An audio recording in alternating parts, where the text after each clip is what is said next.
আসসালামু রহমতুল্লাহ। Basic to advance টিউটোরিয়ালে আপনাকে স্বাগতম।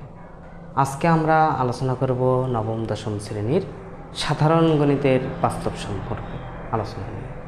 এই অধ্যায়ে আমাদের বেসিক থেকে অ্যাডভান্স সকল ধরনের তথ্য উপস্থাপন করা হবে সুন্দরভাবে। তাই আমাদের এই সুন্দর ক্লাসটি আপনি উপভোগ করুন।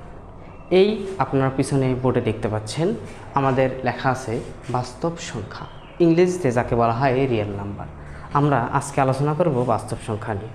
বাস্তব, অবাস্তব, মৌলিক, যৌগিক, স্বাভাবিক সংখ্যা, ভগ্নাংশ সংখ্যা, সাধারণ ভগ্নাংশ, দশমিক ভগ্নাংশ, পূর্ণ সংখ্যা, ঋণাত্মক সংখ্যা, ধনাত্মক সংখ্যা, প্রায় মোটামুটি কয়েকটি সংখ্যা নিয়ে আলোচনা করব। যেহেতু আমাদের এই অধ্যায়টি কয়েকটি পর্বে বিভক্ত হবে, তাই সকল ভিডিও আপনারা সুন্দরভাবে দেখলে যে কোনো প্রতিযোগিতামূলক পরীক্ষা এবং স্কুলের পরীক্ষায় কাঙ্ক্ষিত ফলাফল অর্জন করতে পারবেন ইনশাআল্লাহ, আশা করি। তাহলে আমাদের এই বিষয়টি আলোচনা করতে গেলে, এই অধ্যায়টি আলোচনা করতে গেলে আমরা বোর্ডে দেখতে পাচ্ছি অধ্যায়টির নাম বাস্তব সংখ্যা। তাহলে বাস্তব সংখ্যার এই অধ্যায়টিতে আসলে আমাদের বাস্তব সংখ্যা নিয়ে অধ্যায়ের নাম নেই, প্রথমে আমাদের সুন্দরভাবে জানা দরকার। এখানে বাস্তব সংখ্যা এই অধ্যায়ে প্রথমে আমরা জানব বাস্তব সংখ্যা কাকে বলে। তাহলে বাস্তব সংখ্যা কাকে বলে? যে সংখ্যার বাস্তবে যে সকল সংখ্যার অস্তিত্ব আছে। তাহলে বাস্তব সংখ্যা কাকে বলে? বাস্তবে যে সকল সংখ্যার অস্তিত্ব আছে তাকেই বলা হয় বাস্তব সংখ্যা। যেমন আমরা লিখতে পারি 1, 2, 3, 7, 9। এই সংখ্যাগুলো যদি তুমি একটু তাকাও তাহলে দেখতে পাবা যে এই সংখ্যাগুলো কিন্তু আমরা গণিতে বিভিন্ন কাজে ব্যবহার করতে পারি। যেমন 1-এর সঙ্গে আমরা 2 যদি যোগ করি তাহলে হয় আমাদের 3। 1-এর সঙ্গে 3 যদি আমরা গুণ করি 3-অক্ষে 3, এবং 2-এর সাথে 2 যদি যোগ করি হয় 4। তাহলে আমরা কি দেখতে পেলাম? যে আমরা সংজ্ঞাটাই শিখলাম যে যে সকল সংখ্যা বাস্তবে দেখা যায়, মান নির্ণয় করা যায়, গাণিতিক সমস্যার সমাধান করা যায়, তাকেই বলা হয় বাস্তব সংখ্যা। তাহলে আমরা এই উদাহরণগুলো থেকে বুঝতে পারলাম যে এগুলো বাস্তব সংখ্যা, তাই না? এবার বাস্তব সংখ্যা আমরা আরও একটা ডেফিনেশন শিখব। সেটি হচ্ছে যে সংখ্যা রেখায় যে সকল সংখ্যা পাওয়া যায় তাকেই বলা হয় বাস্তব সংখ্যা। সংখ্যা রেখা কি ভাইয়া? এই যে আমি দেখো হোয়াইট বোর্ডের দিকে একটু তাকাও, এখানে তাহলে দেখতে পাবা এটা যে আঁকলাম এটা হচ্ছে সংখ্যা রেখা। মিডলে আমরা রাখলাম 0, এবং শূন্যর ডান পাশেরগুলো হবে ধনাত্মক, শূন্যের বাম পাশের হলে হবে ঋণাত্মক। -1, -2, -3, ডট ডট ডট, -1, -2, -3, এই পাশেরগুলো হবে কি? ঋণাত্মক। তাহলে এই সংখ্যা রেখায় যে সকল সংখ্যা পাওয়া যায় ওগুলোকেও আমরা কি বলবো ভাইয়া? বাস্তব সংখ্যা বলবো। তাহলে বাস্তব সংখ্যার আমরা দুইটা ডেফিনেশন শিখলাম, যে যে সকল সংখ্যা বাস্তবে দেখা যায়, মান নির্ণয় করা যায়, এবং গণিতে বিভিন্ন জটিল সমস্যা এবং গাণিতিক সমস্যার সমাধান করা যায়, তাকেই বলা হয় বাস্তব সংখ্যা, ইংরেজিতে যাকে বলা হয় রিয়েল নাম্বার। আরেকটা সংখ্যা আমরা কি শিখলাম? যে সংখ্যা রেখা, এটাকে কি বলবো আমরা? সংখ্যা রেখা বলবো। সংখ্যা রেখায় যে সকল সংখ্যা পাওয়া যায় তাকেই বলা হয় বাস্তব সংখ্যা। তাহলে বাস্তব সংখ্যা সম্পর্কে আশা করি তোমাদের সব ধরনের সমস্যার সমাধান হয়ে গেছে। বাস্তব সব জিনিসের প্রায় জোড়া থাকে, যেমন আমরা এখানে দেখতে পাচ্ছি বাস্তব সংখ্যা। তাহলে যেহেতু বাস্তব আছে তার মানে আর অবাস্তবও আছে, তাই না? যেহেতু বাস্তব আছে তাহলে এটা কি আছে? অবাস্তব আছে। যদি আমরা একটা সুন্দর একটা গল্প বলি, দেখো এখানে একটা ঘর, এই ঘরের ভিতর বাঘ আছে এবং সিংহ আছে। বাঘ আছে এবং কি আছে? সিংহ আছে। রহিম এবং করিম ঘরটির অল্প একটু দূরে গাছের নিচে বসে আছে, রহিম এবং করিম, বা আরও অন্য অন্য ওদের ফ্রেন্ড সার্কেল আছে সেখানে। এখন এই রুমটার থেকে একটা বের হয়েছে, বাঘ বের হয়েছে না সিংহ বের হয়েছে এটা বলা যাচ্ছে না, স্পেসিফিকভাবে এটা বলা যাচ্ছে না যে আসলে বাঘ বের হয়েছে না সিংহ বের হয়েছে, এটা কেউ বলতে পারতেছে না। এখন রহিম বলতেছে যে না, বের হয় নাই, বাঘ বের হয় নাই। রহিম কি বলতেছে? না, বাঘ বের হয় নাই। এখন যদি বাঘ না বের হয়ে থাকে তাহলে বের হয়েছে কে? এখানে আছেই দুইটা জিনিস, একটা আছে বাঘ আর একটা আছে কি? ধরো সিংহ। সিংহ আছে। রহিম বলতেছে যে বাঘটা বের হয়নি, তাহলে বের হয়েছে কে? বের হয়েছে এটা ঠিক, কিছু একটা বের হয়েছে, বাঘ হতে পারে, সিংহ হতে পারে। রহিম বলতেছে না, আমি দেখছি বাঘ বের হয়নি, তাহলে বের হয়েছে কে ভাইয়া? তাহলে বের হয়েছে সিংহ, অবভিয়াসলি সিংহ বের হইতেই হবে, কারণ ওখান থেকে একটা বের হয়েছে এটা জানে, কিন্তু কী বের হয়েছে ওইটা বলতে পারতেছে না। তাহলে দেখো বাস্তব সংখ্যা এবং এখানে যেমন আমার উদাহরণটা দেওয়ার কারণ হচ্ছে আমাদের সব জিনিসের প্রায় জোড়া থাকে। বাস্তব সংখ্যা যেমন আছে তাহলে অবাস্তবও আছে, অবাস্তবও আছে। তাহলে আমরা বাস্তব সংখ্যা কি শিখলাম, যে সংখ্যাগুলো মান নির্ণয় করা যায়, গণিতে ব্যবহার করা যায়, সেগুলো বাস্তব সংখ্যা। আরেকটা শিখলাম যে সংখ্যা রেখায় যা ব্যবহার করা যায়, যা পাওয়া যায় তাই হচ্ছে কি বাস্তব সংখ্যা। এখন হচ্ছে অবাস্তব সংখ্যা। তাহলে যেমন আমরা যদি বাস্তব সংখ্যা জানি যে যেটা বাস্তব না সেটা তাহলে কী হতে হবে, অবাস্তব হবে, অথবা যেটাও অবাস্তব হবে না। মনে করো একটা এমসিকিউ একটা থাকে, কোটেশন থাকে, সেখানে আমরা বুঝতে পারতেছি যে এটা অবাস্তব নয়, তাহলে ওটা অবশ্যই কী হতে হবে, ওটা অবশ্যই তাহলে বাস্তব সংখ্যা হবে। যদি অবাস্তব না হয় তাহলে কী হবে, সেটা অবশ্যই বাস্তব সংখ্যা হবে। তাহলে আমরা অবাস্তব সংখ্যা চেনার জন্য দুইটা উপায় শিখব। কয়টা উপায় শিখব, দুইটা। এই দুইটা উপায় দেখলেই মনে করবো এগুলো বাস্তব, আর বাকি পৃথিবীতে যত সংখ্যা আছে, গণিতে যত সংখ্যা ব্যবহার করা হয়, মান নির্ণয় করা হয়, দেখা যায় সবই বাস্তব। তাহলে কি অবাস্তব চেনার জন্য আমরা দুইটা উপায় শিখব। একটা হচ্ছে 1 নাম্বার রুট, এটাকে তো আমরা চিনি তাই না, এটাকে বলা হয় রুট ওভার। এটা কী বলা হয় ভাইয়া, এটাকে বলা হয় রুট। এই রুটের মাঝে এই রুটের মাঝে যদি মাইনাসের সঙ্গে কোনো মান থাকে, যেমন 2 -2, রুটের মাঝে -2 আছে, এই যে মানটা ফলাফলটা বের হবে এটা হচ্ছে অবাস্তব সংখ্যা। কি বাস্তব সংখ্যা, এটা হচ্ছে অবাস্তব সংখ্যা। কী সংখ্যা, সেটা অবাস্তব সংখ্যা। তাহলে একটা উপায় কি, যে রুটের মাঝে যদি আমরা মাইনাস সহ কোনো মান দেখতে পাই সেটাকে আমরা কি বলবো, অবাস্তব সংখ্যা বলবো ভাইয়া। রুটের মাঝে যদি আমরা কোনো মাইনাসওয়ালা মান দেখতে পাই সেটাকে আমরা কি বলবো, অবাস্তব সংখ্যা বলবো। পারলে তুমি নিজে তোমার ক্যালকুলেটর অথবা ফোন ব্যবহার করে দেখতে পারো, ক্যালকুলেশন ব্যবহার করে, যে বাস্তব সংখ্যা আমি যেটা বললাম অবাস্তব সংখ্যা, যে রুটের মাঝে যদি মাইনাসওয়ালা কোনো মান থাকে এটার ফলাফল সবসময় অবাস্তব সংখ্যা হবে। 1 নাম্বার সত্য শেষ।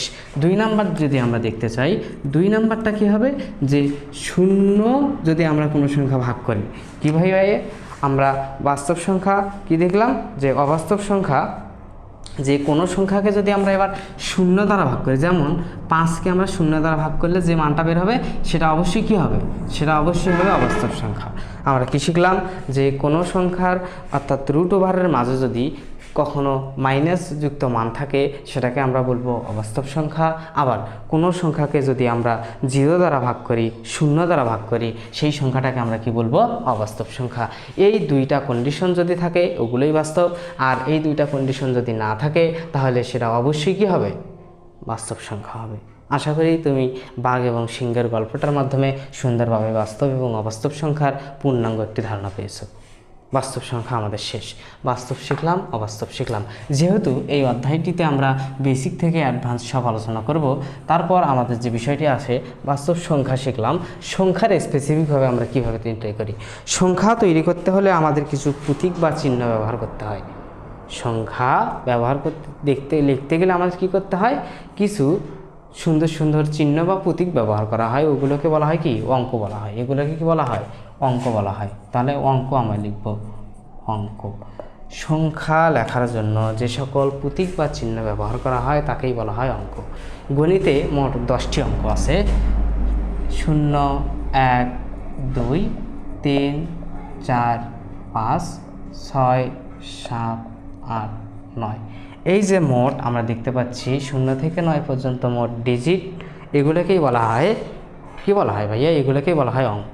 তাহলে অঙ্ক কি, যে সংখ্যা প্রকাশের জন্য যে সকল প্রতীক বা চিহ্ন ব্যবহার করা হয় তাকেই বলা হয় অঙ্ক, তাকে কি বলা হয়, অঙ্ক বলা হয়ে থাকে। তাহলে অঙ্ক 2 প্রকার, এখানে আবার অঙ্ককে 2 ভাগে ভাগ করা হয়েছে। এই যে 0টাকে বলা হয় সহকারী অঙ্ক,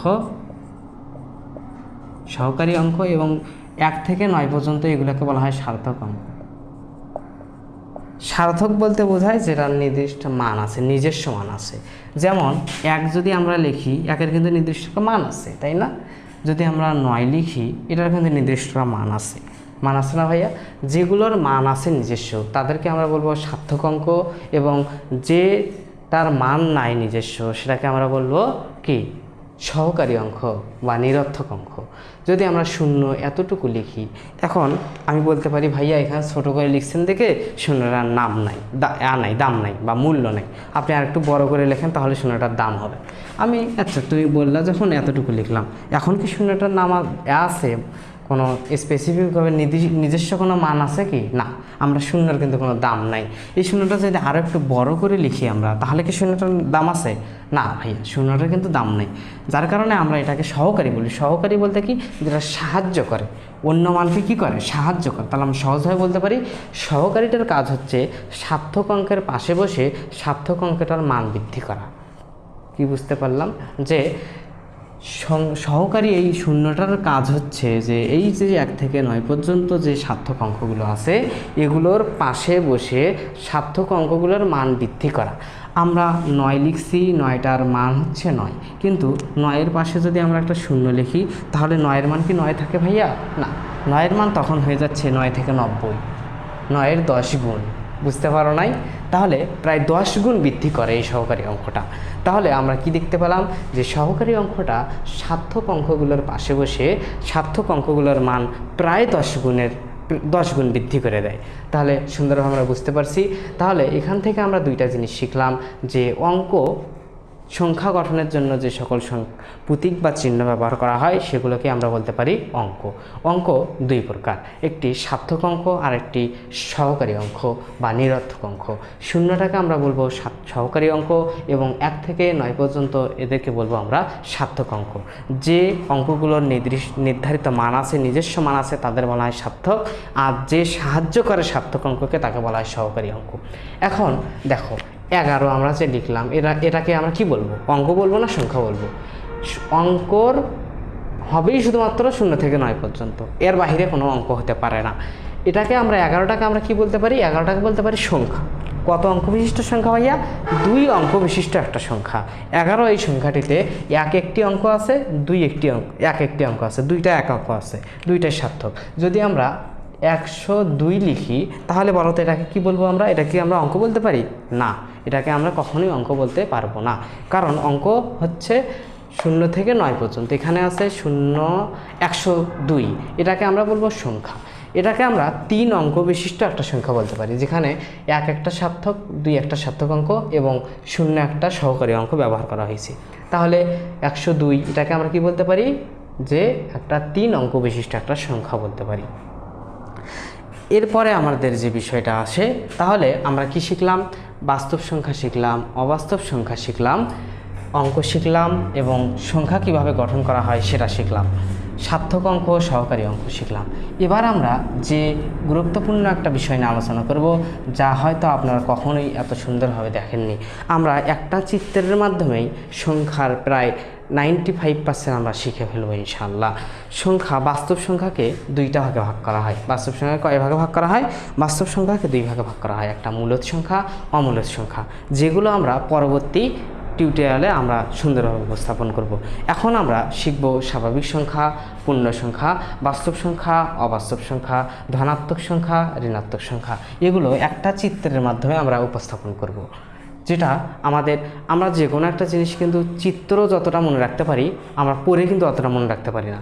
যার কারণে আমাদের ক্লাসগুলোর সিস্টেমই থাকবে যে সুন্দরভাবে সবাইকে বুঝে দেওয়া, যে একটু কম পারে সেও সুন্দরভাবে বুঝতে পারবে, সেও মনে রাখতে পারবে।